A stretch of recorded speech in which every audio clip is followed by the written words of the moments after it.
So I did something, and that something is I drew my interpretation of the Pisces zodiac. And I did this, I had this idea because I wanted to do a zodiac series to represent what the zodiac signs mean and how I relate to them, especially through my birth chart and what I have learned about them throughout my own interest of learning astrology. I don't know if I'm going to do a full series because some of the other signs in the zodiac are less significant to me, and I honestly could care less. No tea, no shade. It just is what it is. You know, like I can control that, okay? But Pisces was one of the ones that really stands out to me because of the symbolism of Pisces and the 12th house, which Pisces traditionally governs over. The symbolism of Pisces and the 12th house to me is like ocean and subconscious. The subconscious and the ocean are very similar to me, and they represent vastness and limitlessness. The ocean governs over like 70% of the land on the Earth's crust.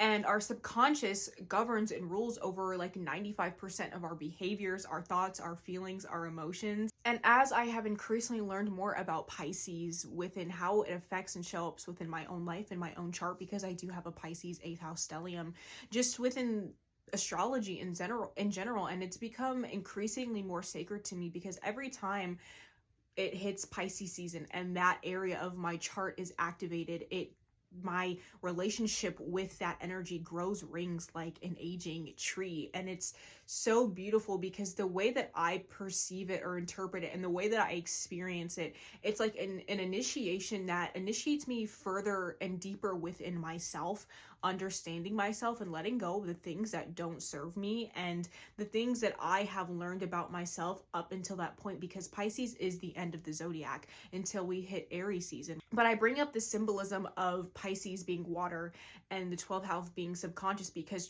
that is a part of their characteristics originally. The 12th house is also like the ocean. That's why I brought up that symbolism and that comparison. And Pisces is the fish.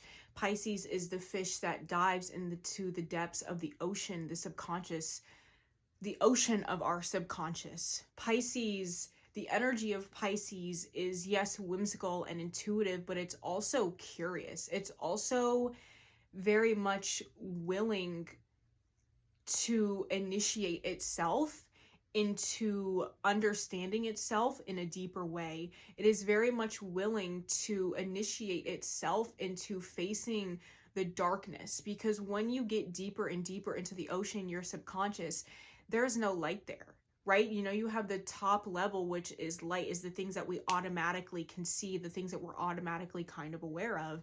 But as you get deeper and deeper into the ocean, it gets darker and darker.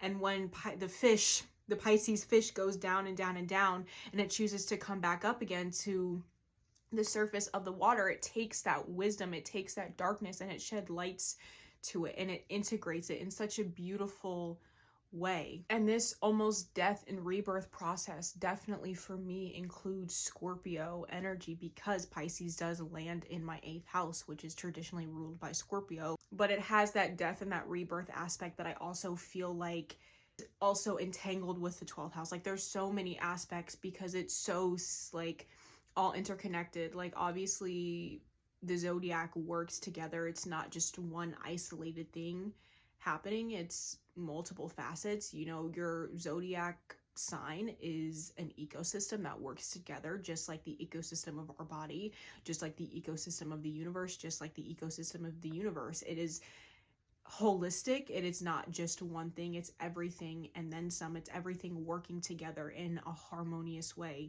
That's what I have loved and grown to love about learning about my 8th house Pisces stellium. Pisces is sensitive. We are sensitive. We're creative, but also, you know, depending on where Pisces lands for you, but the way it lands for me, it has definitely initiated me in such deep healing and has thrown me into the deep waters of my own being. And I feel like when you kind of allow the natural ways that your life, the universe pushes you forward into change and transformation, it can be so beautiful because of how much you learn about yourself, because of how much courage you don't even realize you have until you are that little fish swimming in the sea of the fucking unknown, and then you come up to water and you feel like this new life is birthed into you because you know who you are on a deeper level. And it's such a sacred experience, such a sacred journey, and it's such a sacred relationship that I have with this energy, with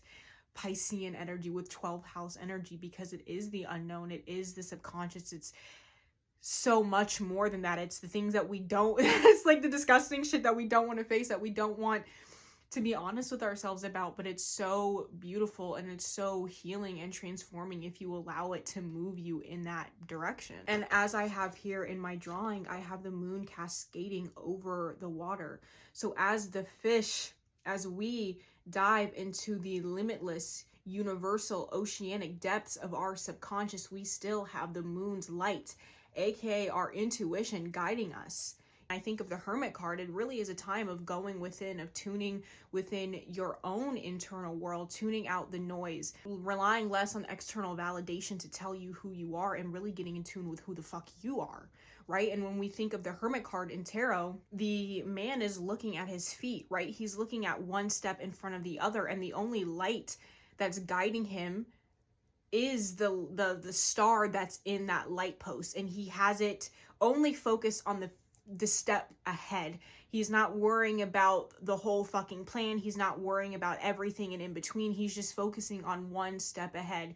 He's allowing his internal light, his internal guidance, his fucking intuition, the light of the moon, to guide him in the direction that ultimately feels aligned and fulfilling, creating a life that feels like your own. And it's so beautiful and so sacred, and that's really Piscean and 12th house, even 8th house energy, right? That water energy in general, because it is intuitive, it's sensitive, and it's also really getting in tune with your own truth and that transformation that occurs when you let go of the external noise and the fragmentation that distanced you from who you truly are, and to come back to who you are. And that is ultimately what I have learned, what I continue to learn about Pisces energy, and just the ways that I relate to it within my own life, within my own lived experience. So yeah, I hope you enjoyed this video, and stay tuned for the next episode, I guess. Bye.